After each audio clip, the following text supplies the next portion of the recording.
साख्रिनि खौरां मोननो बड' जब निउज चेनेलखौ साबस्क्राइब खालाम आरो लोगोसे बेल आइकनखौ दाबायना हो जाहाथे नोंथांसिम गोख्रै जबनि नटिफिकेशना सहैयो। Hello friends, welcome back to the channel. नोंथांमोनखौ बयखौबो बड' जब निउजआव बयखौबो बरायफिननाय जाबाय आरो बे मोनसे गोदान भिडिअ नोंथांमोनखौ बयखौबो बरायफिननाय जाबाय। जोंहा सेप्टेम्बर मासाव माखासे जबनि रिक्रुटमेन्ट फैगोन, बेनि बागैनो आं नोंथांमोननो गिबियावनो आपडेटखौ होग्रोखानो सानदों। जा गासै मोनबा साख्रिनि बेहाय आं सेलेक्टखौ खालामग्रोबाय, माने बे आपडेटआ सफैनानै फैखाबाय। बे सेप्टेम्बर मासाव बेफोर रिक्रुटमेन्टआ फैगोन। बे माखासे रिक्रुटमेन्टफोरनि बागैनो आं नोंथांमोननो बे भिडिअनि गेजेरजों खोन्थानो नागिरदों। बेनिखायनो नोंथांमोना भिडिअखौ जोबजासिम नायबानो जाबाय। आरो आंनि मोनसेल' रिक्वेस्ट, नोंथांमोना सोरबाफोर चेनेलाव गोदानै फैदोंबा अननानै चेनेलखौ साबस्क्राइब खालामनानै लाबानो जाबाय। नोंथांमोना जुदि चेनेलखौ साबस्क्राइब खालामनानै लायोबा नोंथांमोना जबनि आपडेटखौ मोनबाय थागोन आरो लोगोसे माखासे आपडेटखौ मोननायजों लोगोसे नोंथांमोना आइडियाबो मोनगोन माबोरै नोंथांमोना एप्लाइ खालामनो हायो। बेफोरखौ आं बे भिडिअनि गेजेरजों नोंथांमोननो खोन्थायो। बेनिखायनो नोंथांमोना बे चेनेलखौ साबस्क्राइब खालाम आरो लोगोसे बेल आइकनखौ दाबायना लाबानो जाबाय, बिदिनो गोदान साख्रिनि आपडेटखौ मोननो थाखाय। जोंहा बेहाय मोनबा साख्रिनि रिक्रुटमेन्टनि गेजेराव फार्स्ट नाम्बार रिक्रुटमेन्टआनो इन्डियान आर्मिनिफ्राय फैदों। इन्डियान आर्मि रिक्रुटमेन्ट, जायनि अर्गानाइजेसन नामखौ इन्डियान आर्मि होननानै बुङो। बेहाय माखासे पस्टनि नामबो होखादों, जेरै soldier general duty, soldier technical, soldier clerk, store keeper technical, washerman, dresser, बेहाय स्टाफ सापर्ट, बे माखासे पस्टनि नाम दं। बेफोर पस्ट नामफोरनिनो जोंहा रिक्रुटमेन्टआनो फैदों। बे रिक्रुटमेन्टनि पस्टनि थाखाय जोंहा टटेल पस्ट माने जोंहा नाम्बार अफ पस्ट, जा गासै टटेल पस्टआ माने गोबां होनाय दं। बे भेरियस माने जोंहा बे पस्टफोरनि थाखाय गोबां माने पस्टफोर दङ। भेरियस होननानै बुंदों, गोबां जोंहा पस्ट दङ। क्वालिफिकेसन, नोंथांमोना बे जबनि थाखाय एप्लाइ खालामनो थाखाय नोंथांमोननि फरायनाया जानांगोन 80 फरायनाय जानांगोन। बेजों लोगोसे 10T 12T, जायफोर नोंथांमोना बे मोनथामनि गेजेराव नोंथांमोना बबेबा मोनसे फरायनाया जाबायबा, नोंथांमोना पास जानो हाबायबा नोंथांमोना बे जबनि थाखाय एप्लाइ खालामनो हागोन। मेट्रिक पास जानायानो जाया मानो, हायार सेकेन्डारि पास जानायानो जाया मानो, बिथांमोना जायखिजाया बबे मोनसे बे 80, 10T 12T बे मोनथाम गेजेराव नोंथांमोना बबेबा मोनसे क्वालिफिकेसना नोंथांमोना पास जानो हाबायबा नोंथांमोना बे जबनि थाखाय एप्लाइ खालामनो हागोन। बेजों लोगोसे बेहाय एजनि माखासे रिक्रुटमेन्ट होदों, जेरै 17 बोसोर जानायनिफ्राय 23 बोसोरनि सिङाव थानाय गासैबो केन्डिडेटफोरानो बे साख्रिनि थाखाय एप्लाइ खालामनो हागोन अनलाइनै। एप्लिकेसन फिस हिसाबै बेहाय जेनेरेल अबिसिनि थाखाय न' फि लादों, माने नोंथांमोना एप्लाइ खालामनाय समाव एप्लिकेसन फिस होनांगौनि गोनांथि गैया। जायफोर बिथांमोना जेनेरेल अबिसि आरो जायफोर बिथांमोना SC ST फिमेल एक्स सार्भिसमेन, बिथांमोनाबो फिस होनांगौनि गोनांथि गैया। एप्लाइ अनलाइन खालामनाय समाव बिथांमोना फ्रियैनो अनलाइन एप्लाइ खालामनो हागोन। बेहाय सेलेक्सना जोंहा माबा लानाय जागोननो, फिजिकेल फिटनेस टेस्ट लागोन, बेनि उनाव physical measurement test, medical test, written exam, बे मोनब्रै माबाया जागोन। जोंहा मेथडै जोंहा सेलेक्सना जागोन। एप्लाइ मड, नोंथांमोना बेखौ अनलाइन एप्लाइ खालामनो हागोन। जबनि लकेसन होनाय दङ, बेहाय जबनि लकेसनखौ अल इन्डिया, जबनि लकेसना अल इन्डियाआवनो जागोन। अफिसियेल वेबसाइट, बे अफिसियेल वेबसाइटखौ नोंथांमोना भिडिअ डिसक्रिपसनाव होनाय बे लिंकआव मोनसे नोंथांमोना लिंक मोननो हागोन। अफिसियेल वेबसाइटनि लिंक, नोंथांमोना बे फैबानो बे अफिसियेल वेबसाइटनि लिंकआव नोंथांमोना फैनो हागोन। इम्परटेन्ट डेट्स होनाय दं जोंहा। अनलाइन एप्लाइ बेयो स्टार्ट जागोन सेप्टेम्बर मासनिफ्राय। बे सेप्टेम्बर दाननि बेसेबां अक्ट'आव बेसेबां डेटखौ होआखै, जायखिया सेप्टेम्बर मासाव जोंहा बे अनलाइन एप्लाइ सोलिगोन। बेनिखायनो नोंथांमोना चेनेलखौ साबस्क्राइब खालामना लाबानो जाबाय। आं आपडेटखौ होगोन आंनि बे भिडिअ बानायनानै आं नोंथांमोननो आंनि चेनेलाव, बे बड' जब चेनेलाव आङो आपल'ड खालामना होगोन। बेनिखायनो नोंथांमोना आपडेटआव थाबाय थाबानो जाबाय, चेनेलखौ साबस्क्राइब खालामनानै लाबानो जाबाय। जोंहा सेकेन्ड नाम्बार रिक्रुटमेन्टआ माबानिफ्राय फैदों, SSC रिक्रुटमेन्ट, जायनि अर्गानाइजेसन नामखौ होनदों स्टाफ सेलेक्सन कमिसन, जायखौ फुल फर्मआव SSCबो होननानै बुङो। पस्टनि नामा माल्टि टास्किं स्टाफ, जायखौ सर्ट फर्मआव MTSबो होननानै बुङो। बेनो जोंहा पस्टनि नामा MTS, माने माल्टि टास्किं स्टाफ। बे नाम्बार अफ भेकेन्सि, जोंहा टटेल पस्टआ 500नि बारा दं। 500 प्लास बारा पस्ट थागोन। 500 सानलायलांबाय आं, 5000 प्लास, जा माने 5000नि बारा टटेल पस्टआ थागोन। क्वालिफिकेसन, नोंथांमोननि फरायनाया जानांगोन बे जबनि थाखाय एप्लाइ खालामनो थाखाय मेट्रिक पास जानाय। जायफोर बिथांमोना मेट्रिक पास जाबाय बिथांमोनानो बे जबनि थाखाय एप्लाइ खालामनो हागोन, हौवासायानो जा हिनजावसायानो जा। एजनि लिमिटआ 18 बोसोर जानायनिफ्राय 25 बोसोरनि सिङाव थानाय गासैबो केन्डिडेटफोरानो बे जबनि थाखाय एप्लाइ खालामनो हागोन अनलाइनै। बेहाय एप्लिकेसन फिस हिसाबै जेनेरेलानो जा अबिसियानो जा बिथांमोननि थाखाय निल। SC ST फिमेल एक्स सार्भिसमेन बिथांमोननि थाखायबो एप्लिकेसन फिस गैया। बिथांमोना माने गासिबो केन्डिडेटफोरनि थाखायनो बे एप्लिकेसन फिस लानाय जायाखै। नोंथांमोना एप्लाइ अनलाइन खालामनाय समाव अनलाइन पेमेन्ट खालामनांगौनि गोनांथि गैया। नोंथांमोना फ्रियैनो अनलाइन एप्लाइ खालामनो हागोन। सेलेक्सना जोंहा रिटेन एग्जाम लानाय जागोन। बे मोनसे आदबैनो जोंहा बे रिटेन एग्जाम जानायनो नोंथांमोनखौ सेलेक्सनखौ खालामनाय जागोन।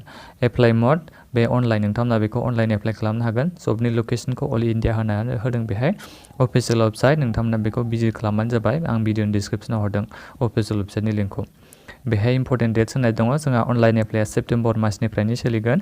आं दायो आपडेटखौ होखादों नालाय सेप्टेम्बर मासाव बे गासिबो जबनि रिक्रुटमेन्टफोरा माने अनलाइन एप्लाइआ जोंहा स्टार्ट जाजोबगोन सेप्टेम्बर मासनिफ्राय। सेप्टेम्बर मासनि बेसेबां थारिखनिफ्राय जागोन बेखौ आपडेटखौ होआखै बेहाय, जायखिया सेप्टेम्बर मासनिफ्राय अनलाइन एप्लाइआ सोलिजोबगोन। जोंहा थार्ड नाम्बार रिक्रुटमेन्टआ माबानिफ्राय फैदों, पुलिसनिफ्राय, जायनि पुलिस अर्गानाइजेसननि नामखौ होनदों पुलिस डिपार्टमेन्ट होननानै। बेहाय माखासे पस्टनि नाम होदों जायफोरनिफ्राय रिक्रुटमेन्टआ फैदों जोंहा जेल वार्डार, फायारमेन, हर्स राइडार, मिनिस्टारियेल स्टाफ, बिनिफ्राय जोंहा रिक्रुटमेन्ट फैदों गासै 4 रिक्रुटमेन्टनि नाम दं बेहाय। बेहाय गासै नाम्बार अफ भेकेन्सि माने जोंहा टटेल पस्टआ 7000। बे 7000 थागोन जोंहा बे टटेल पस्टआ। क्वालिफिकेसन, नोंथांमोना बे जबनि थाखाय एप्लाइ खालामनो थाखाय नोंथांमोननि फरायनाया जानांगोन हायार सेकेन्डारि पास जानाय जानांगोन, माने नोंथांमोना 12th पास जानाय जानांगोन, अब्लासो नोंथांमोना बे साख्रिनि थाखाय एप्लाइ खालामनो हागोन। एजनि लिमिटआ 18 बोसोर जानायनिफ्राय 25 बोसोरनि सिङाव थानाय गासिबो हौवासा हिन्जावसा गासिबो केन्डिडेटआनो बे साख्रिनि थाखाय एप्लाइ खालामनो हागोन अनलाइनै। बे एप्लिकेसन फिस लादों, जेनेरेल अबिसि फोरनि थाखाय 400 लादों। एप्लिकेसन फिस हिसाबै नोंथांमोना अनलाइन एप्लाइ खालामनांगोन। जेनेरेल अबिसि बिथांमोना अनलाइन एप्लाइआव 400 होनांगोन एप्लिकेसन फिस हिसाबै। SC ST फिमेल एक्स सार्भिसमेन बिथांमोनाबो एप्लिकेसन फिस हिसाबै 400 होनांगोन एप्लाइ अनलाइन खालामनाय समाव एप्लिकेसन फिस हिसाबै। सेलेक्सना जोंहा रिटेन एग्जाम लादों, बेनि उनाव physical efficiency test, physical measurement test. बे टेस्ट बेहाय गासै मोनब्रै रोखोमै जोंहा बे सेलेक्सना जागोन, मोनब्रै मेथडै। जोंहा बे एप्लाइ मडआ जाहैबाय अनलाइन, नोंथांमोना बेखौ अनलाइन एप्लाइ खालामनो हागोन। जबनि लोकेसना इउपिनि फुल फर्मआ उत्तर प्रदेश इन्डिया। सेन्ट्रेलनि माखासे जबनिखौ आं आपडेट होदों नालाय बेयो इउपि माने उत्तर प्रदेश इन्डिया।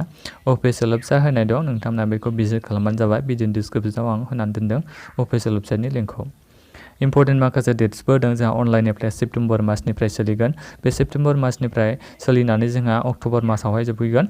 बे सेप्टेम्बर मासनि बेसेबां डेटआव जाहैगोन अनलाइन एप्लाइआ सोलिगोन बेखौ खोन्थायाखै, जायखिया सेप्टेम्बर मासनिफ्राय अनलाइन एप्लाइआ सोलिगोन। आं आपडेटखौ भिडिअ बानायनानै नोंथांमोननो खोन्थागोन बेसेबां थारिखनिफ्राय सोलियो। 4 नाम्बारा जोंहा लेखपाल रिक्रुटमेन्ट, जायनि अर्गानाइजेसन नामखौ होनदों रेभिनिउ डिपार्टमेन्ट होननानै। पस्टनि नामा लेखपालानो। बेहाय नाम्बार अफ भेकेन्सि माने जोंहा टटेल पस्टआ 8000 थागोन। 8000 जा टटेल पस्टआ थागोन। बे जबनि थाखायनो एप्लाइ खालामनो थाखाय नोंथांमोननि फरायनाया जानांगोन हायार सेकेन्डारि। नोंथांमोना माने PO पास जानाय बिथांमोनानो बे साख्रिनि थाखाय एप्लाइ खालामनो हागोन अनलाइनै। एजनि लिमिटआ 18 बोसोर जानायनिफ्राय 40 बोसोरनि सिङाव थानाय गासिबो केन्डिडेटफोरानो बे साख्रिनि थाखाय एप्लाइ खालामनो हागोन। एप्लिकेसन फिस हिसाबै जेनेरेल अबिसि बिथांमोना 185 होनो नांगोन। एप्लिकेसन फिस हिसाबै बिथांमोना अनलाइन एप्लाइ खालामनाय समाव पेमेन्ट खालामनांगोन 185। जायफोर बिथांमोना SC ST फिमेल एक्स सार्भिसमेन बिथांमोना 95 रुपिस होनो नांगोन अनलाइन एप्लाइ खालामनाय समाव एप्लिकेसन फिस हिसाबै। सेलेक्सना जोंहा रिटेन एग्जाम लानाय जागोन। जायफोर बिथांमोना रिटेन एग्जामाव मोजाङै मार्कखौ लाखिनो हायो अब्लानो बिथांमोनानो सेलेक्सन जासिगोन आरो। जोंहा बे एप्लाइनि मडआ जाहैबाय अनलाइन, नोंथांमोना बेखौ अनलाइन एप्लाइ खालामनो हागोन। जबनि लोकेसना इउपि इन्डिया। इउपि माने होनखाबाय आं सिगाङावनो खोन्थादोंमोन, इउपि माने उत्तर प्रदेश इन्डिया। अफिसियेल वेबसाइटआ होनाय दं, नोंथांमोना बेखौ भिडिअनि डिसक्रिप्सनाव मोननो हागोन। चेक खालामबानो जाबाय अफिसियेल वेबसाइट होननायाव। बेहाय इम्पर्टेन्ट डेट्स होनाय दं। जोंहा अनलाइन एप्लाइआ सेप्टेम्बर मासनिफ्राय सोलिगोन। बे सेप्टेम्बर मासनिफ्राय सोलिनानै जोंहा अक्ट'बराव जोबहैगोन। सेप्टेम्बरनि बेसेबां थारिखआव सोलिगोन बेखौ खोन्थानाय जायाखै, जायखिया सेप्टेम्बर मासनिफ्राय सोलिनानै अक्ट'बर मासावहाय जोबहैगोन।